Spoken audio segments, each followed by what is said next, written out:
On a summer night in 1939, the citizens of Montreal went out to see a movie picture featuring themselves and their mayor.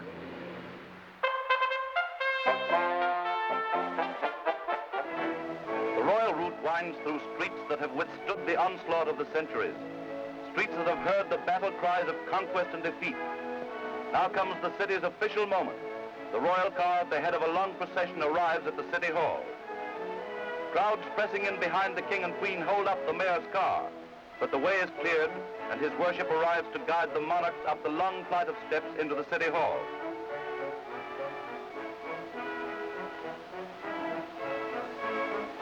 Mayor Houde gallantly offers his arm to the queen and the royal party ascends into the building. There, amid impressive ceremony, their majesties will be officially welcomed and will sign their names in Montreal's Golden Book.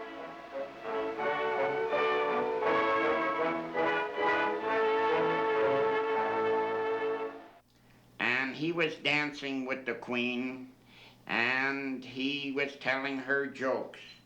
Now, I've seen the queen on many occasions, and when you are in royalty, you are very sedate and you don't do too much smiling.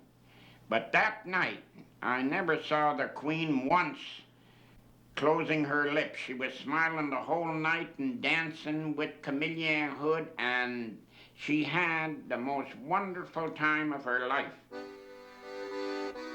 1 year later, when the Queen inquired after the health of Mayor Houde, she was told that he was being held at the pleasure of their majesties, and so he was.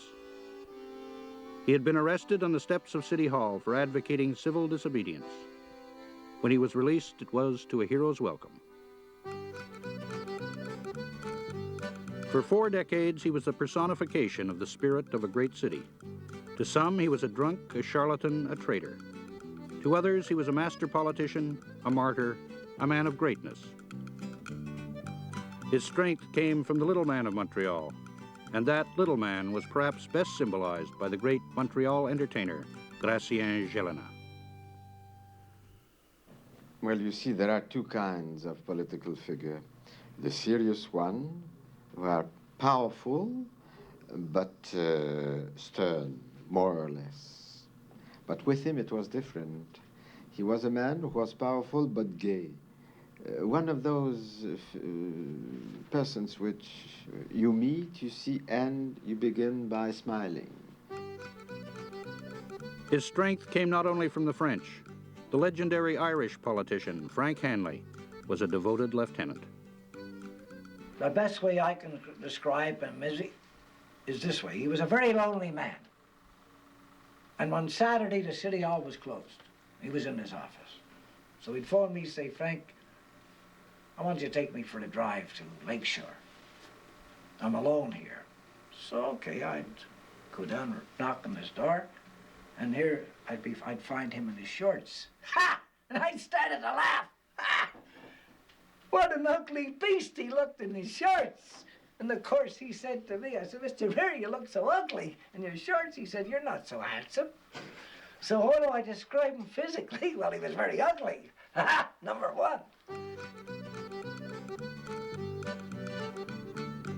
But despite his 350 pounds, he was light on his feet and always dressed for the occasion.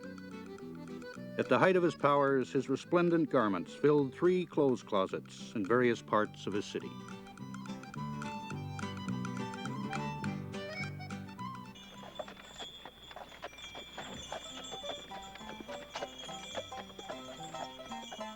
Camillien Houde was born in 1889 in a workers' district of Montreal.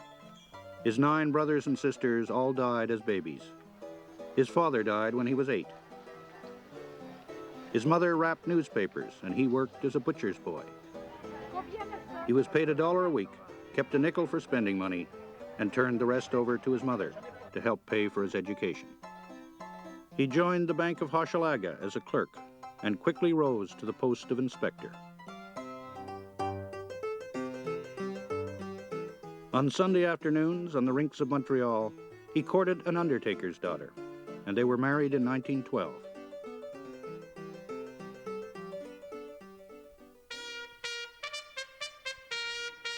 Two years later, in Vienna, the Emperor Franz Joseph of Austria attended the funeral of his nephew, assassinated in Sarajevo. This assassination provided an excuse for the crowned heads of Europe to launch the First World War. No one had ever seen a war like this before. It would kill 10 million men for no apparent reason. Like much of French Canada, Camillien Houde considered this a useless exercise in European bloodletting and refused to volunteer. He shared the general revulsion in French Canada when the federal government, under the Conservatives, decided, with 60,000 Canadians already dead, to conscript men to fight in the trenches. This act had no effect on the war, but it destroyed the Conservative Party in Quebec. As the war ended, Houde suffered a personal tragedy when his young wife died in the great flu epidemic. His second wife was a shrewd and ambitious woman who thought that her husband was too intelligent to work out his life in a bank. Houde proceeded to fail miserably as a salesman, a biscuit maker, and a candy merchant. He went into the coal business, but his coal turned to dust. He tried to glue it back together again and sell it as coal balls. This was not successful. The Conservative Party of Quebec seemed like an ideal choice for a born loser. Conservative Party at that moment was subjugated to the Liberal Party. It was only an opposition in name. It was not really an opposition. How is that possible? Well, it is possible that you know that the Conservatives were very unpopular in Quebec after the First War. So in order to get one Conservative elected in Quebec, the Liberals had to say yes. Otherwise, he would not have been elected. In other words, the Conservative leader was elected by permission of the Liberals? By permission of the Liberals. Houde went to a meeting and found himself nominated as a Conservative candidate in the provincial election of 1923. He ran, as he said, mainly to keep warm, but to his astonishment, he was elected. He decided to run again, this time as mayor of Montreal. And to everyone's astonishment, he was once again elected. In 5 years, he had elevated himself from an abysmal coal merchant to a seat in the provincial legislature and the throne of the mayor of Montreal. 1928 was a good year to be the mayor of a wide-open city.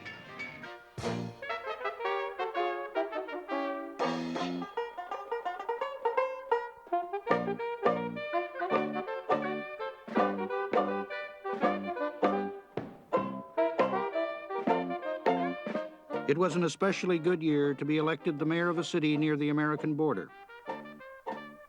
The United States was in the grip of the Great Prohibition. At the nearby Vermont frontier, the Canadian bootleggers were doing their best to go to the aid of the American drinking man. But American border officials went to even greater lengths to keep the Republic dry.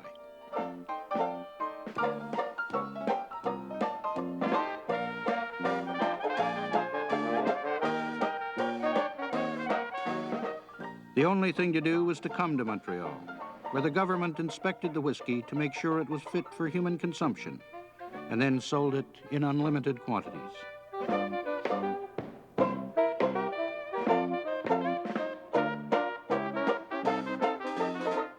If the human fly wanted to climb up on his city hall, Camillien Houde was happy to oblige.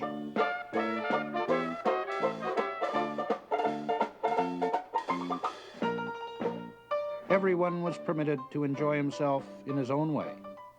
And Mayor Houde, who was living on a diet of gin and milk, was enjoying himself hugely.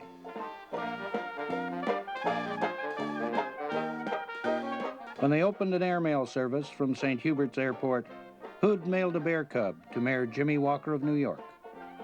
Fearing that Walker might be dying of thirst, he stashed 3 bottles of Canadian booze in with the bear.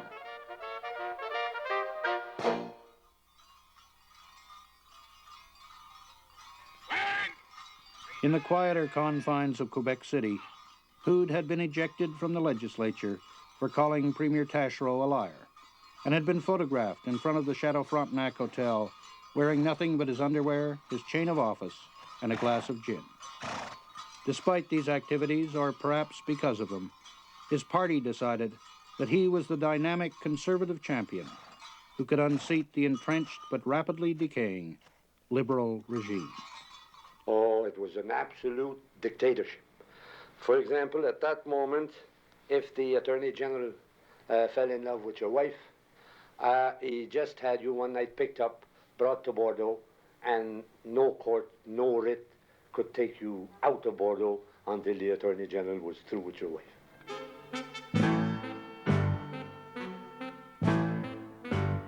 Premier Taschereau had a lot of explaining to do. Although personally he was a patrician and beyond reproach, his regime, by all accounts, was rotten to the core. Several members of his administration were making considerable sums of money in highly dubious undertakings. In 1931, Houde led his party against Taschereau in a provincial election, and it looked like Houde would not only be the mayor of Montreal, but the Prime Minister of Quebec. Fortified with a sense of his political omnipotence, coupled with generous helpings of gin, Houde went to the attack with such vitriolic vigor that Taschereau had no difficulty in convincing the electorate that Houde was a demagogue of dangerous proportions.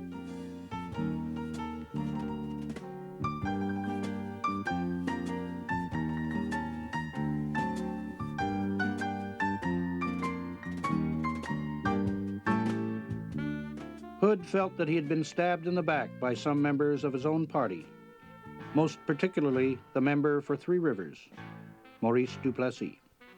Duplessis argued that Quebec needed a dignified leader and that Houde did not fit that requirement. In 1932, Houde was kicked out as mayor of Montreal, and a few months later he was forced to resign the leadership of the Conservative Party. It came as no surprise when he was replaced by Maurice Duplessis. At the age of 43, Camillien Houde joined the growing ranks of the unemployed. In the midst of the Great Depression, fully a quarter of the population of Montreal was out of work, and the poorest of them were dying of starvation and tuberculosis. The people were looking for extreme solutions and for scapegoats. A dynamic new leader, Adrien Arcand, provided both. The solution was fascism, and the scapegoat was the Jew. Arcand's three newspapers preached a virulent anti-Semitism, but he was not alone. The St. Jean-Baptiste Society was openly anti-Semitic, and the respected journal Le Devoir took a strong anti-Jewish position. Camillien Houde was also taking a dubious view of the democratic process. His hero, however, was not the racist Hitler, but the more acceptable fascist, Mussolini of Italy. Houde helped to form the Grey Shirt movement. His partner was the fascist, Urtel Larocque. Houde was the supreme chief of the Federation. I was the leader under Houde. So we knew that we had very little chance by an election. And we knew that the government was weak. And we knew that we could transport to Quebec enough men to get to the Parliament, surprise all those old men, and take power without even showing a gun or anything like that. And that was your idea? Surely, yes. Yes. And did Houde go along with it? At first, oh yes, we spent nights discussing the plan. All that we waited for was for Houde to say, we go. And? Well, he never did, because deep down, Houde was a man of order. And he knew that a move like that might start a revolution, which he might not have been able to stop. In 1934, Houde decided to try a comeback in more conventional politics. He swore off drinking and ran again for mayor of Montreal. Every newspaper was against him. Every newspaper in Montreal predicted his defeat, said this clown will never come back. The clown, who never took another drink in his life, had come back. He was mayor of Montreal again, with an unprecedented majority, but the gay days were gone. He now faced the awesome responsibility of trying to cope with the Depression. He had already repudiated Adrien Arcand and the fascist newspapers which had been supporting him. His worst enemies never accused him of being a racist, and he had always retained a warm relationship with the Jewish community. His secretary was the late Ted Bullock. Houde had a very great heart. Houde came from a poor family. Nothing tortured Houde as much as the knowledge of the misery and suffering there were in this city. This is so true that I remember one day we went down to the city hall in the morning, though I rarely went with him. It was payday, and Houde cashed his check as mayor, was $800 and some, went up to the office and received a delegation of unemployed women who were crying and saying they were being thrown out of their houses, they had no money to feed their kids. Houde says it takes time to arrange these things through government. What you need is money, isn't it? And he took his money out of his pocket and he gave it to them and he said, divide this among yourselves. He said, it's all I can do today. And I came back here to the Mount Royal, and around 8 o'clock at night the phone rang. It was Houde, and he was laughing. He said, I've just had dinner down at the Traymore and I've got no money to pay for it. Will you come down and fish me out? Finally, he had to stop seeing delegations. Houde went into a deep personal depression. He was often found weeping in his office. But he and his family tried to set an example, handing out food and clothing to the beggars and trying to broadcast good cheer to the people. And we had it tough. And Camillien was getting a little hot because we were not getting enough money, 8 cents an hour in your welfare. So he went down to St. James Street and he said, I want money for my poor people. We have a depression. And the bank says, you have no collateral, we can't give you a loan. Houde said, if you don't give me money for my people, I'll turn them loose and they'll break your vaults and they'll take your money. And the banks agreed to give Houde money to feed his people. This was Camillien Houde. Who wouldn't love a guy like that? He instituted a series of public works: the Atwater Market, the Botanical Gardens, the Mount Royal Lookout, the St. Helens Island development. These not only gave men work, but created green areas where they could go with their families. The mayor and the city council were on their own. The federal and provincial governments refused to come to the aid of the cities, claiming that the care and feeding of the poor was a civic responsibility. Houde instituted desperate stopgap measures, such as a rotational work system, wherein the jobs would be spread around. What was Houde like in City Hall? Well, first of all, in an executive committee meeting, we'll say J.O. Asselin was at, the late J.O. Asselin was at one end and Houde was at the other. So Houde would be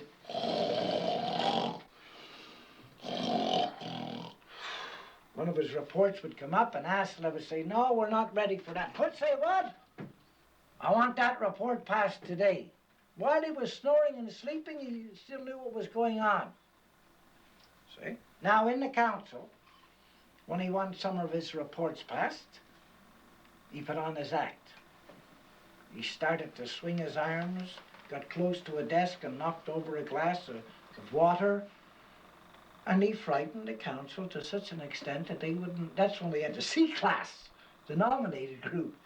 They were so frightened they wouldn't dare vote against any of Houde's report. The affairs of the city were keeping Houde busy for 16 hours a day. His house was full of children, and he couldn't get much done. One night he took a suite in the Mount Royal Hotel. He liked it so much, he stayed there for the rest of his life. He didn't want to disturb people, like the room clerk at the Mount Royal. Like, he never checked in, and he never checked out. So they had no record. Didn't cost him a dime in all the years he lived at the Mount Royal.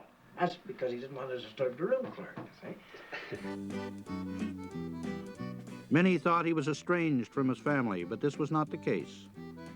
Like the rest of them, his daughter Madeline accepted the unorthodox arrangement. If we had a good pork roast, he would show up, you see. Mother would call him up and say, Dad, I've got something good to eat, you see. Then he really enjoyed himself coming home for that period of time. But you have to figure that when he gets up in the morning, he had to attend most of the time a funeral. Because in those days, we had about 18 districts in the city of Montreal, and each alderman knew almost everybody. And going to a funeral in those days meant striped suits with the top hat and everything. But Houde did more for his constituents than attend their funerals. In 1935, he led the Conference of Canadian Mayors to Ottawa. The cities were rapidly going bankrupt. Houde and the other mayors accused the federal and provincial governments of hiding behind the Constitution and shamed them into coming to the financial aid of the municipalities. Houde much preferred the company of mayors to that of prime ministers. Convivial souls like Jerry McGeer of Vancouver shared Houde's love of pomp, circumstance, and distinguished visitors. McGeer's big catch of 1936 was the Lord Mayor of London, and he offered to share him with Houde. Senator Carl Goldenberg witnessed the negotiations. Jerry McGeer said, "Camille, for $25,000, you can have the Lord Mayor of London for a night and a morning." And Houde said, "But Jerry, we're broke. I can't afford it. I'll give you $15,000. And McGeer said, "I can get $25,000 from Toronto." So Houde said, "I'll have to think it over. I don't know what I can do." Now, this is the story. The city of Vancouver was broke then. Jerry McGeer was quite an erratic fellow. He had accepted an invitation from the Lord Mayor of London and went to London and was received as the Lord Mayor receives guests. And he felt that he had to invite the Lord Mayor for a visit to Vancouver. Well, when Jerry came back and told his council that he had invited the Lord Mayor and that the Lord Mayor is accompanied by the Lady Mayoress, his mace bearer, and 3 or 4 other city council in Vancouver refused to vote the money for expenses to be incurred. So Jerry went across Canada selling the Lord Mayor.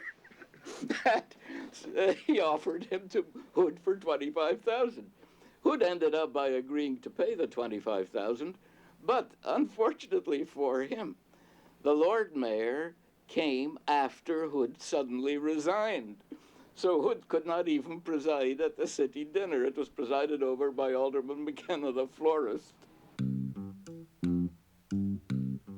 Houde had resigned because 2 of his prime political enemies, Mackenzie King and Maurice Duplessis, had come to power in Ottawa and Quebec.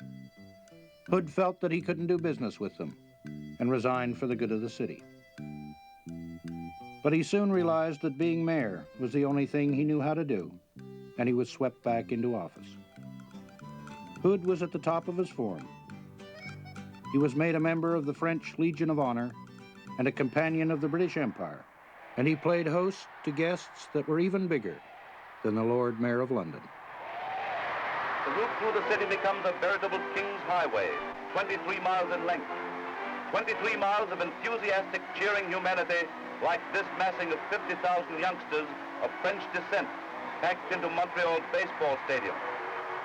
Slowly the royal car makes the circuit of the field so that all may see and hail their king and queen. The supreme moment comes when they're met by